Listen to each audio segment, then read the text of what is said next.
Amém, graça e paz, igreja, amém. Bem, o tema da mensagem é: ative seus olhos espirituais, não olhe só para o terreno. E eu quero te alertar, a gente teve aqui várias apresentações, vários momentos lindos, maravilhosos, mas a palavra é um momento muito importante.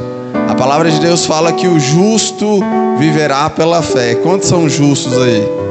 Quantos foram justificados pelo sangue de Cristo? E a palavra fala que a fé vem pela palavra. A palavra é o nosso alimento. Então agora nós vamos nos alimentar. Amém? Lá em 1 Coríntios, no capítulo 15, no versículo 19...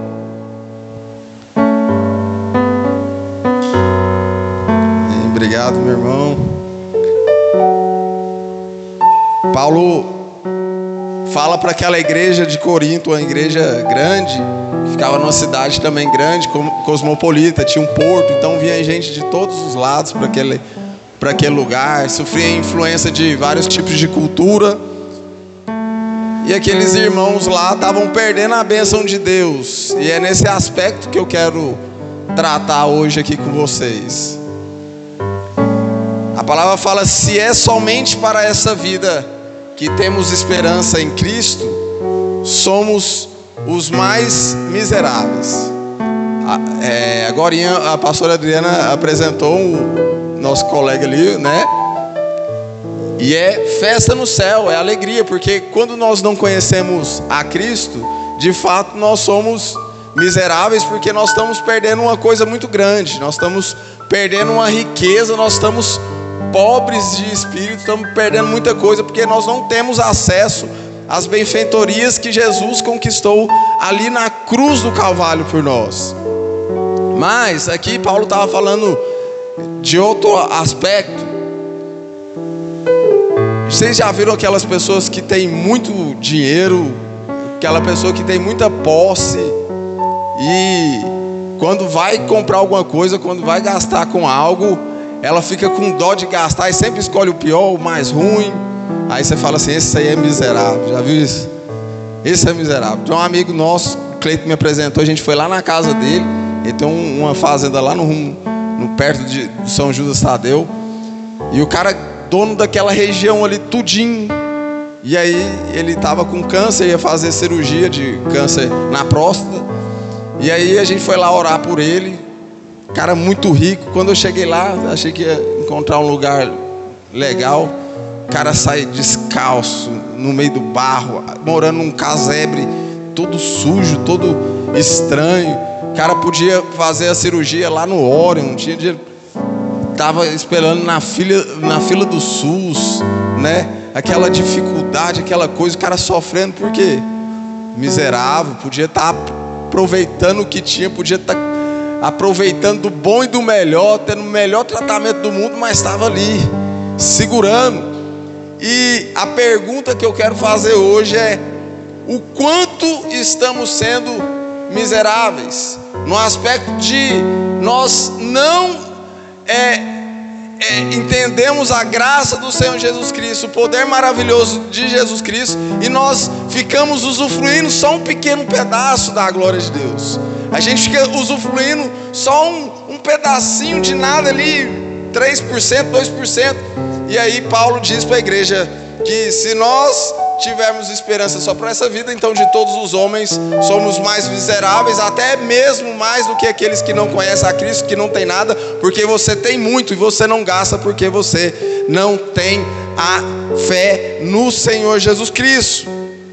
Agora, por que eu estou fazendo essa pergunta? Pois quando nós esquecemos quem Jesus é, como Ele foi, quem nós somos, que Jesus foi homem, 100% homem, foi 100% Deus. Então Jesus, Ele passou as necessidades que nós passamos. Jesus teve fome, Jesus teve aflições, Ele ficou triste, Ele irou. às vezes, mas Jesus também, ele operou milagres. Jesus, ele fez o coxo andar, fez o cego enxergar. Jesus operou tanto no aspecto físico como no aspecto transcendente, e ainda nos deixou um legado eterno que nem palavras podem explicar o que nos espera ali no reino dos céus, amém? Nós temos uma vitória tremenda. Mas aí você pode achar assim, falar assim: não, eu sei de fato quem Jesus é e nunca esquecerei disso. Eu sei de fato quem Jesus é e nunca vou me esquecer. Gente, às vezes nós estamos perdendo tempo, ficando aflitos, às vezes tristes por algumas coisas, no qual Jesus já resolveu por nós. Eu estava lá na igreja de Cristo, e alguém chegou lá, não sei se foi visitante, eu não lembro quem, falou que foi para um cruzeiro. Tem algumas pessoas aqui, a pastora Alessandra, o pastor Maurício ama ir para o cruzeiro. Chega lá, come do bom e do melhor, né? Tem aquelas comidas maravilhosas. A pastora Adriana já foi com o pastor Francisco também para o cruzeiro, é excelente. E ela disse que chegou lá no cruzeiro, rapaz, e aí a primeira coisa que ela foi lá para comer tinha que pagar. E ela falou: vixe Maria, eu vim aqui contado, eu achei que era tudo por conta. Aí não sei quem falou para ela, falou que ela podia comer o cachorro quente. Não, tem cachorro quente lá, vai lá. E essa mulher pagou 3 dias no cruzeiro, ficou 3 dias comendo cachorro quente. Oh, misericórdia.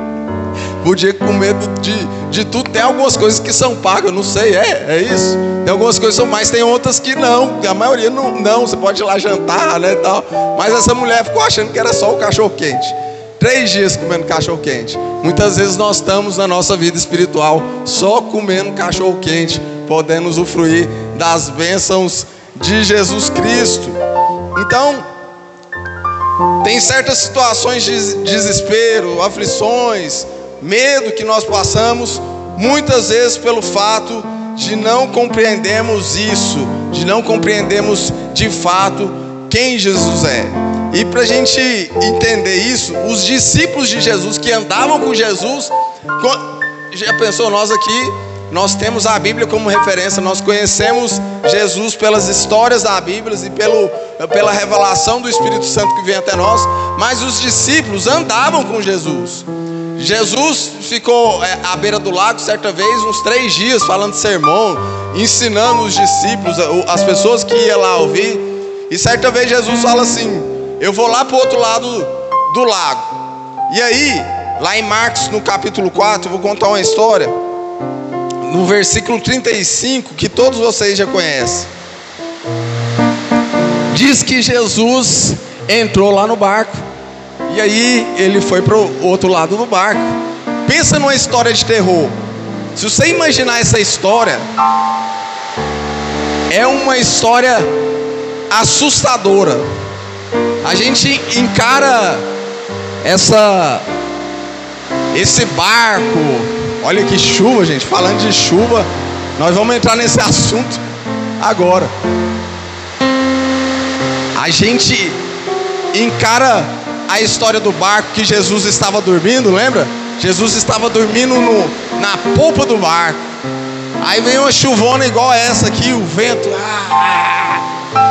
Os discípulos ficaram amedrontados, ficaram assustados, mas eles não conheciam 100% quem Jesus era. E a Bíblia fala que Jesus dormindo ali na polpa do barco, foram lá correndo: oh, Jesus, não é possível que você não está vendo isso.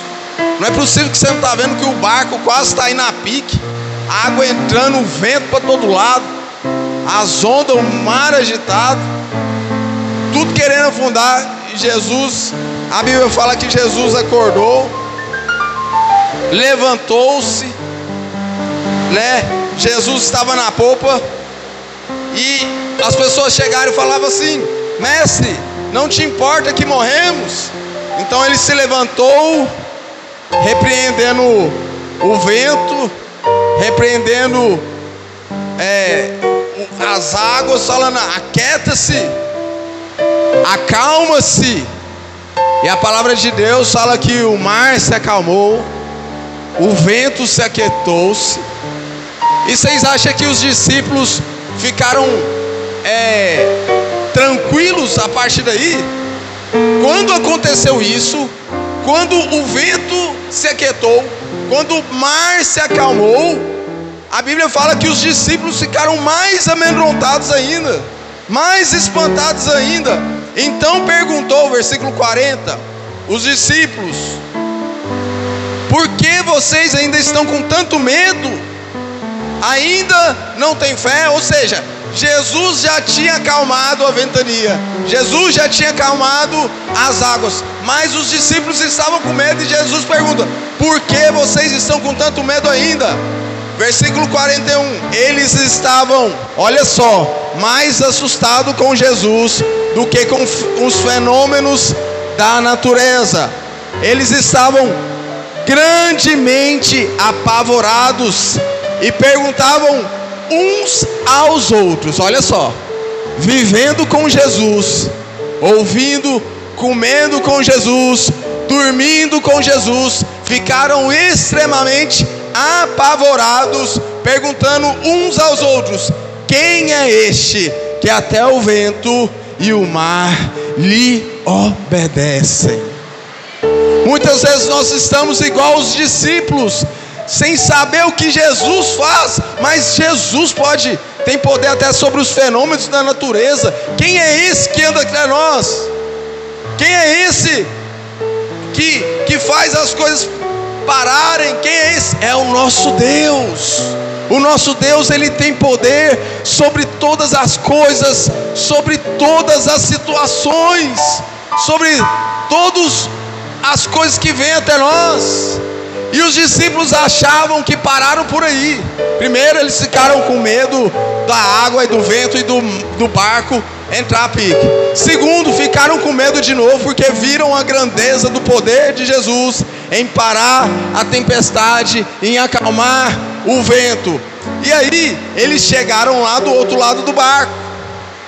Quando eles chegaram lá do outro lado do lago, eles encontram um homem endemoniado. E aí, deixa eu te falar, o inimigo sabe quem você é. O inimigo sabe quem você é no reino de Deus. E nós vamos aprender hoje quem nós somos no reino de Deus. E o inimigo, ele fica nervoso, fica tentando arrumar ciladas, mas ele não tem poder sobre nenhum filho de Deus. Diz que eles atravessaram o lago, no capítulo 5, foram para a região dos Garazenos. Assim que Jesus desembarcou, olha só, olha que cena de terror. Um homem com espírito imundo veio dos sepulcros ao seu encontro. Esse homem vivia nos sepulcros e ninguém conseguia prendê-lo, nem mesmo correntes, pois muitas vezes havia sido acorrentado os pés, as mãos, mas ele arrebentara as correntes, ele quebrava os ferros dos seus pés. Ninguém era suficientemente forte para dominá-lo. Noite e dia ele andava gritando, cortando-se com pedras entre os sepulcros das colinas. Quando de longe viu Jesus, correu e prostrou diante dele, gritando em alta voz: que queres comigo, Jesus, Filho do Deus Altíssimo? Suplico-te por Deus que não me atormentes. Jesus tem poder sobre o inimigo. Além dele ter poder sobre os fenômenos da natureza, sobre os ambientes que acontecem ao nosso redor, Jesus tem autoridade sobre o maligno. Jesus, pensa bem, os discípulos amedrontados, quando eles chegam do outro lado do barco, achando que ia ficar tudo legal, tudo bom, vê um homem quebrando corrente, um homem todo sujo, ninguém conseguiria pegar esse homem, mas Jesus mostrou o poder dele para aquelas pessoas. Às vezes acontecem situações na nossa vida para a gente poder conhecer Jesus, para a gente conhecer o poder de Jesus. Ali os discípulos estavam aprendendo sobre Jesus, aprendendo que Jesus tinha poder e autoridade sobre as regiões celestiais, aprendendo que Jesus tinha poder e autoridade sobre o ambiente físico. E Jesus falou com aqueles homens, e depois disso, Jesus havia dito: espírito imundo, saia deste homem. Então Jesus perguntou: qual é o seu nome? E ele falou: o meu nome é Legião. Respondeu: porque somos muitos. E implorava a Jesus com insistência que não nos mandasse sair daquela região. Ora, uma grande manada de porcos pastava em uma colina próxima. Os espíritos imundos imploraram a Jesus: manda-nos para os porcos, para entraremos nele. Ele lhes pediu permissão, e os espíritos imundos saíram e entraram nos porcos. A manada, que continha 2.000 porcos, atirou o precipício abaixo em direção ao lago de fogo, ao lago que se afogou. E a Bíblia fala que aquelas pessoas que cuidavam, que era uma cidade que o provento dela era da venda dos porcos, ficaram muito nervosos com Jesus. Falaram: agora a gente levou prejuízo, e mandaram Jesus embora dali. E aquele homem que foi liberto queria ir com Jesus. Está lá no versículo 40, lá no versículo 20, queria ir com Jesus. Então aquele homem foi e começou no versículo 19. Então, versículo 18: assim que Jesus entrou no barco, o homem que havia estado endemoniado suplicou: deixe ir com ele. Então Jesus não permitiu, antes ordenou: vá para casa, para a sua família, anuncie-lhe tudo quanto o Senhor fez a você e como teve misericórdia de você. Todos nós temos um propósito na presença do Senhor Jesus Cristo.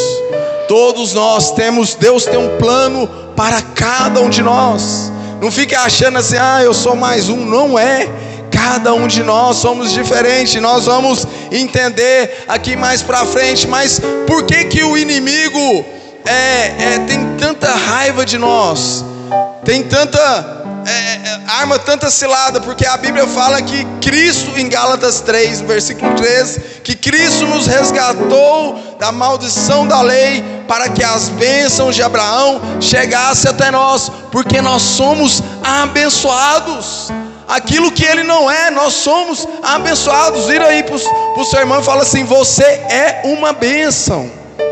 Não é preciso você fazer nada para conseguir essa bênção. Você é uma bênção, porque Jesus já conquistou isso lá na cruz, no Calvário. Que bênçãos são essas? As bênçãos de Abraão, que eu já falei, eu acho que eu já falei aqui, lá em Gênesis, no capítulo 12, a partir do versículo 2, fala assim: te farei-te uma grande povo e o abençoarei, tornarei famoso o seu nome e você será uma bênção. Abençoarei os que te abençoarem e amaldiçoarei os que te amaldiçoarem. Por meio de você todos os povos da terra serão abençoados. Amém? Essas bênçãos de Abraão nos perseguem. Tu és uma bênção. Mas sabe o que aconteceu? Aquela pessoa lá no meu serviço, ela joga tanta praga em mim, eu saio tão ruim de lá. Aí a gente vê as bênçãos de Abraão que a gente carrega: abençoarei os que te abençoarem, amaldiçoarei os que te amaldiçoarem, e por meio de você todos os povos da terra será uma bênção. Ou seja, anime-te. A Bíblia fala lá em Isaías 41, no versículo 10, fala assim: por isso não tema, pois estou com você. Não tenha medo, pois sou o seu Deus. Eu o fortalecerei, eu o ajudarei, eu o segurarei com a destra da minha justiça.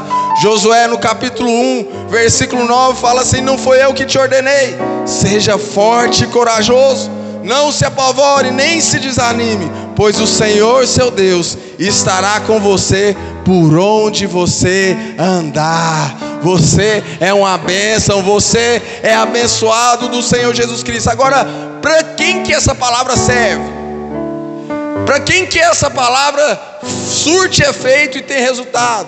Para aqueles que são ricos. E quem são aqueles que são ricos? São aqueles que um dia creu no seu nome, no Senhor Jesus Cristo. A Bíblia fala lá em João 3,16 que Deus amou o mundo de tal maneira que deu seu Filho unigênito para todo aquele que nele crê não pereça, mas tenha a vida eterna. Se você crê em Jesus, essas coisas te acompanham. Se você crê no seu nome, mas o crer não é o crer como você sabe na história, não. Eu sei que o Alexandre o Grande foi um grande imperador, conquistou vários reinos. Você sabe historicamente, mas você crê mesmo que ele fez isso? Talvez não. O crer que Jesus está falando, que a Bíblia fala aqui, é pistevo, é um grego, não é uma mera crença. Pistevo quer dizer ser persuadido, confiante. Confiar não é uma mera crença, não é saber, mas viver aquilo como se fosse uma verdade para a sua vida. Envolve entrega total de corpo, alma e espírito. Você crê, igual eu estava falando com o nosso presbítero Nilmar, está falando, todo mundo sabe aqui que o Willis Rezende, na época dele, pegou o mutirão lá, fez um monte de coisa. Ele pegou, botou caixa d'água nas casas. Ele disse que juntou, em um dia só fez 1000 casas, não foi? Aquele mutirão, aquele trem. Mas se ele tivesse vivo hoje, você realmente cria que ele era um homem bom, que não roubava? Não, você sabe de fato por causa da história. Mas o crer de Jesus é você saber de fato que Ele é bom, que Ele é misericordioso, que as bênçãos dele chegam até nós. É o crer sabendo que eu sou totalmente grato, eu sou persuadido, eu entrego a minha vida a Ele de corpo, alma e espírito. Então, nessa noite, ative os seus olhos espirituais. Saiba que Deus tem para você muito além das coisas que você imagina, muito além das coisas terrenas. Deus tem preparado coisas inimagináveis para você. Deus tem preparado coisas grandes para você. Mas você fala assim: nossa, mas eu estou tanto tempo, parece que as coisas não acontecem. Parece que os planos de Deus, aquele sonho, aquilo que Deus trabalhou no meu coração nunca chega. Aí você lembra de Noé. Nunca tinha chovido na terra, nunca tinha havido água. Deus, a presença de Deus é revelada para Noé. Fala: Noé, você vai construir um barco. O povo nem sabia o que era barco. Noé gasta 100 anos da vida dele construindo um barco, e o povo achando que ele era louco. Mas Noé ficou 100 anos. Noé persistiu 100 anos. Vai vir um dilúvio, gente. Vem, quem quiser ser salvo, entra aqui para dentro do barco, dia tal. Vai vir água, quem quiser se arrependa, vem cá, entra dentro do barco. Pô, né? Esse cara é doido, rapaz. O cara está 100 anos fazendo um barco. Não vai acontecer, não vai chegar. Mas Noé persistiu. Noé confiou em Deus. Noé não desacreditou. E a hora chegou. Os planos de Deus, que Deus tinha para a vida dele, aconteceu. E o dilúvio chegou. E a vida, Noé e sua família foram salvos, porque ele decidiu confiar na palavra de Deus. Noé decidiu confiar em Deus. Mas o principal aqui, quem nós somos em Cristo. Por isso que nós somos preciosos. Por isso que nós somos importantes. Porque a Bíblia fala lá em 1 Pedro, no capítulo 2, no versículo 9, que vós sois geração eleita, sacerdócio real, nação santa, povo de propriedade exclusiva de Deus, para que anuncieis, parte B, para que anuncieis as grandezas daquele que te chamou das trevas para a sua maravilhosa luz. Por isso que quando uma pessoa batiza, nós temos que fazer festa, porque ele era pobre, ele ficou milionário, porque ele vai conseguir coisas que nenhum homem, a palavra diz que nunca penetrou, nunca entrou no coração humano. Ninguém viu aquilo que Deus tem preparado para cada um de nós. Nós estamos com um bilhete da salvação premiado no bolso. Então você vai andar crente, triste, cabisbaixo, ou você vai andar alegre, anunciando as grandezas do reino do céu, no qual você faz parte. Você é sacerdote, você é filho. Então nessa noite Jesus te convida a anunciar as boas novas. Nessa noite, Jesus te convida a anunciar as boas novas. Sabe por quê? Porque isso tem que acontecer. Lá no Mateus 24, Mateus 24 é a parte que fala profética, que Jesus fala sobre os tempos do fim. E aí lá fala várias coisas que premeditam as coisas que vai acontecer no fim dos tempos. Sabe que os discípulos de Jesus não entendiam muito bem. Eles acharam que ia guerrear contra o Império Romano. Mas Jesus estava falando de outra coisa. Por que nós temos que anunciar a mensagem de Deus? Por que nós temos que falar da mensagem de Deus? Porque a Bíblia fala que naqueles dias haverá fome, terremotos em vários lugares. Tudo isso vai ser o princípio das dores. Então eles entregarão a serem perseguidos. Está lá em Mateus 24, versículo 9. Vocês serão odiados por todas as nações por causa do meu nome. Naquele tempo, muitos abandonarão, trairão, odiarão uns aos outros. Numerosos falsos profetas surgirão e enganarão a muitos. E por se multiplicar, o aumento da iniquidade, o amor de muitos se esfriará. Mas aquele que perseverar até o fim será salvo. Olha só, este é o evangelho do reino, será pregado em todo o mundo como testemunha a todas as nações, e então virá o fim. Então só quando o mundo saber da mensagem de Cristo, vai chegar o quê? O fim. Por isso a gente está vendo tantas mensagens aí sendo expandidas através da internet, do Instagram. Mas eu quero falar para você, lembra da história do Gadareno? Ele foi endemoniado e ele tentou ir com Jesus, porque muitas pessoas acham que para servir a Deus, para anunciar as grandezas do reino do céu, ela tem que estar no púlpito, tem que estar fazendo missões, tem que estar indo lá para a África. Não, nós temos a individualidade biológica, cada um é um. Talvez a pessoa que eu consigo chegar lá na minha profissão como personal, eu não consigo chegar lá onde talvez a Valdirene trabalha, porque ela vai ter contato com várias pessoas. A Bíblia nos trata como embaixadores de Cristo. Aonde que nós chegamos, o embaixador, aquele que representa o rei ou o presidente. O rei e o presidente não pode estar lá, mas o embaixador vai. Então ele é o representante, você é o representante de Cristo. No seu trabalho, na sua escola, na faculdade, por onde você andar lá, quando você entra dentro do salão de cabeleireiro, você é um representante do Senhor Jesus Cristo. E aí, a coisa mais boa do mundo é a gente saber que a gente tem uma coisa muito boa, e aí a gente fica tão entusiasmado com isso, e a gente quer compartilhar para todo mundo. Fala, não, todo mundo tem que ir para esse lugar, não é possível que ele vai ficar de fora, porque é ruim demais quem ficar de fora. Quem ficar de fora desse projeto que Deus tem, vai ser terrível. Então eu quero ganhar todo mundo. Então Deus te chama, Jesus te chama para anunciar aonde você está. Não precisa de você pegar um avião aqui lá para a África. Precisa de você aonde você está. Talvez um pastor, talvez um pregador, um missionário nunca vai chegar lá na sua empresa, nunca vai chegar naquele seu colega, nunca vai chegar, mas você vai chegar.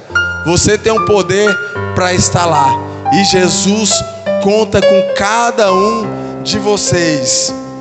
A palavra de Deus lá em 2 Coríntios, no capítulo 2, no versículo 5, no capítulo 5, no versículo 20.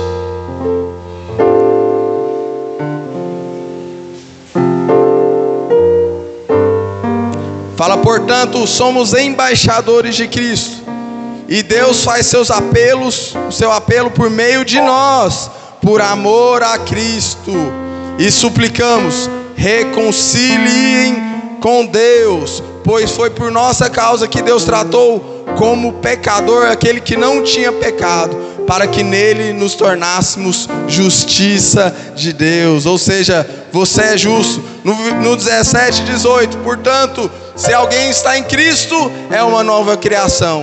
As coisas antigas já passaram e eis que se fizeram novas. Tudo isso provém de Deus, que nos reconciliou consigo mesmo por meio de Cristo e nos deu o ministério da reconciliação. Todos nós temos o ministério da reconciliação. Ah, mas eu não sei cantar. Ah, mas eu não sei falar. Mas Deus sabe aonde você está. Às vezes o seu jeitinho, só o seu jeitinho pode alcançar aquela pessoa.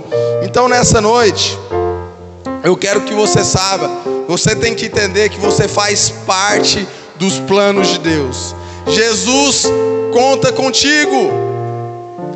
Você já reparou que cada um de nós é diferente? Vocês viram que eu e o Diogo, nós somos gêmeos, não somos? Univitelino, nascemos na mesma placenta. Mas se pegar nossas digitais, vai ser diferente. Cada um de nós temos uma diferença. E Deus conta com essas diferenças para alcançar o nosso irmão. Então, resumindo, você é precioso. Você é uma joia rara. Tem uma música que fala que você é o espelho que reflete a imagem do Senhor. Não chore se o mundo ainda não notou.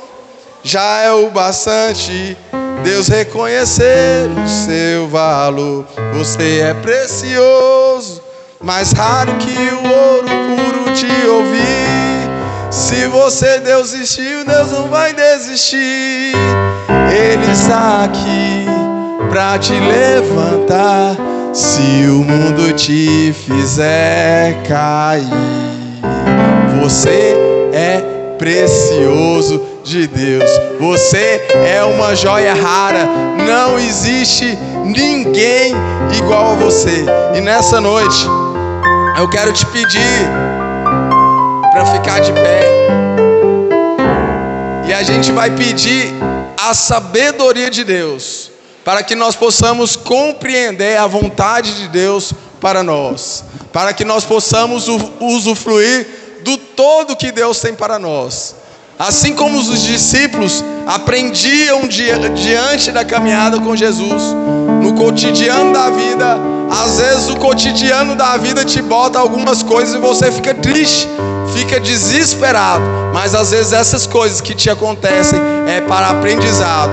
Assim como os discípulos aprenderam que Jesus tinha poder sobre o endemoniado, que Jesus tinha poder sobre os fenômenos da natureza, nós queremos aprender a cada dia com Cristo, sabendo que Ele cuida de nós, que nós somos seus filhos, que nós somos bênçãos, que nós bastamos, nós cremos na presença do Senhor Jesus Cristo.